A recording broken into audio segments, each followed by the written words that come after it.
नमस्कार बच्चों, मैं युधिष्ठर चौधरी आपका आपके YouTube channel YS maths classes पर स्वागत करता हूं। बच्चों, आज इस वीडियो में हम लेकर आए हैं कि RRB रेलवे रिक्रूटमेंट बोर्ड लेकर आया है ग्रुप डी की बम्पर वैकेंसीज, जिसकी ऑनलाइन एप्लीकेशन कब से शुरू होगा, अंतिम तिथि कब रहेगा, कितना एप्लीकेशन फीस आपको देना है, कुल पदों की संख्या कितनी है, क्या क्वालिफिकेशन आपकी रहेगी, किस जोन में कितनी यहाँ पर वैकेंसीज निकाली गई हैं, क्या क्या डॉक्यूमेंट्स आपको अपलोड करने हैं, सारा कुछ इस वीडियो में डिस्कस करेंगे।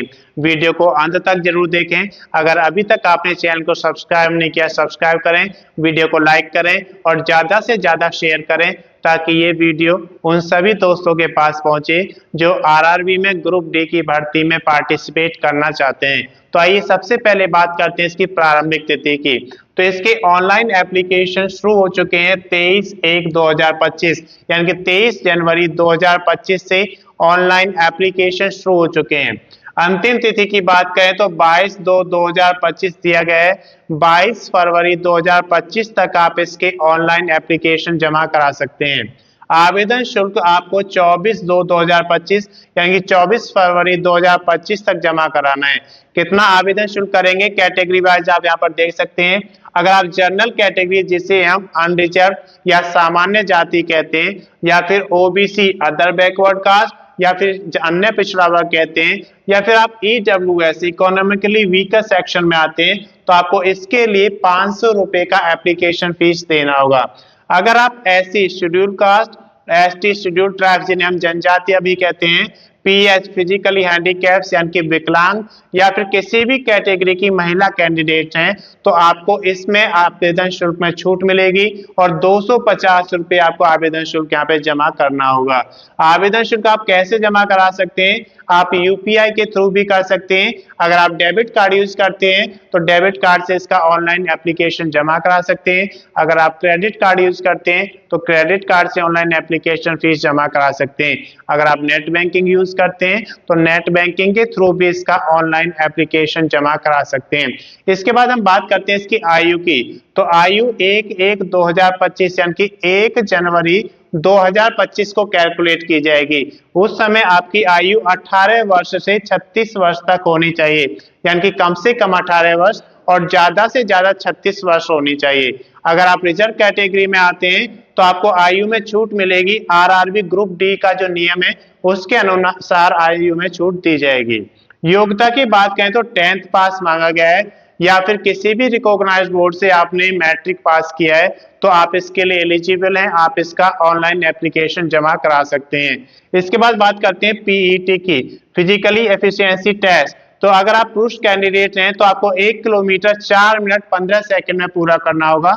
अगर आप महिला कैंडिडेट हैं तो 1 किलोमीटर आपको 5 मिनट 40 सेकंड में पूरा करना होगा।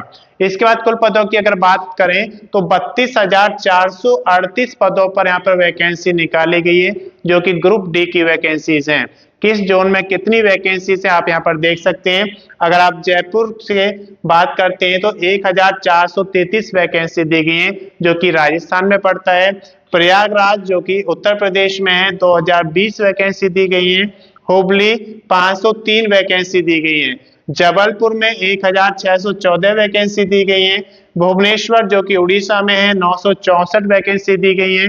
बिलासपुर में 1,337 वैकेंसी दी गई है। दिल्ली जहां पर बहुत वैकेंसी निकाली गई है, 4,785 वैकेंसी है, जो कि हमारे देश की राष्ट्रीय राजधानी है। चेन्नई की अगर बात करें तो 2,694 वैकेंसी यहाँ पे दिखाई गई है, जो कि तमिलनाडु में पड़ता है। गोरखपुर जो कि उत्तर प्रदेश में है, 1,370 वैकेंसी यहाँ पे दी गई है। गुवाहाटी में 2,048 वैकेंसी यहाँ पे दी गई है। कोलकाता जो कि पश्चिम बंगाल में पड़ता है, 2,861 वैकेंसी है। मुंबई जो कि महाराष्ट्र की राजधानी है, 7,916 वैकेंसी यहाँ पे दी गई है, जो कि सबसे ज्यादा वैकेंसी है इस जोन के हिसाब से। हाजीपुर में 1,251 वैकेंसी है और सिकंदराबाद की बात करें तो 1,642 वैकेंसी दी गई है। तो ये जोन वाइज वैकेंसीज हैं। जो टोटल वैकेंसी आपकी 32,438 है, किस जोन में कितनी वैकेंसीज हैं ये आप यहाँ पर देख सकते हैं। तो आप अपनी सुविधा के अनुसार किस जोन में जाना चाहते हैं उसमें आप अपना ऑनलाइन एप्लीकेशन जमा करा सकते हैं। इसके बाद हम बात करते हैं डॉक्यूमेंट्स की। तो डॉक्यूमेंट्स जब भी आप ऑनलाइन एप्लीकेशन जमा करते हैं तो उसमें आपको डॉक्यूमेंट्स अपलोड करने होते हैं। कौन कौन से डॉक्यूमेंट्स अपलोड करने होते हैं? जैसे कि एलिजिबिलिटी के डॉक्यूमेंट्स आपको अपलोड करने होते हैं। एलिजिबिलिटी में कौन से डॉक्यूमेंट्स आते हैं? जैसे आपकी क्वालिफिकेशन, तो यहाँ पर आपसे 10th या फिर मैट्रिक मांगा गया है तो आपके पास इसका सर्टिफिकेट स्कैन कॉपी में होना चाहिए। आपके पास डोमिसाइल सर्टिफिकेट होना चाहिए, किस स्टेट में आप रहते हैं। आपके पास कास्ट सर्टिफिकेट होना चाहिए अगर आप रिजर्व कैटेगरीज में आते हैं। तो ये सारे आपके एलिजिबिलिटी क्राइटेरिया में आते हैं। अगर आप विकलांग हैं तो उसका सर्टिफिकेट आपके पास होना चाहिए। ये सारे डॉक्यूमेंट्स आपको स्कैन कॉपी में रखने हैं। इसके पास एक आईडी प्रूफ आपके पास होना चाहिए, वैलिड आईडी प्रूफ, एक वैलिड एड्रेस प्रूफ आपके पास होना चाहिए। ये भी स्कैन कॉपी में आपको रखना है। बात करते हैं फोटो की, तो फोटो आपके पास A4 साइज फोटोग्राफ होना चाहिए स्कैन कॉपी में। सिग्नेचर की अगर बात करें तो एक पेज पर आप सिग्नेचर करेंगे और उसको भी आपको स्कैन कॉपी में रखना है। तो ये सारे डॉक्यूमेंट्स आपके पास स्कैन कॉपी में उपलब्ध होने चाहिए। अब बात करते हैं बेसिक डिटेल्स की। तो बेसिक डिटेल्स आपसे जब ऑनलाइन एप्लीकेशन फिल करते हैं तो मांगी जाती है, जैसे कि आपकी क्वालिफिकेशन, आपका नेम, फादर्स नेम, आपकी डेट ऑफ बर्थ, आपका परमानेंट एड्रेस, आपका पोस्टल एड्रेस। ये सारी एंट्रीज फिल करने के बाद आपसे डॉक्यूमेंट्स अपलोड कराए जाते हैं। तो जब आप एलिजिबिलिटी डॉक्यूमेंट्स अपलोड करेंगे उसके बाद आईडी प्रूफ, एड्रेस प्रूफ होता है, फिर आपके फोटो और सिग्नेचर आपको अपलोड करने होते हैं। सारे डॉक्यूमेंट्स अपलोड हो जाएंगे उसके बाद आपको उसका प्रीव्यू चेक करना है। प्रीव्यू चेक करने से आपको एक बेनिफिट मिलता है कि अगर कोई गलती आपने उसमें की है तो आप उसे सुधार सकते हैं।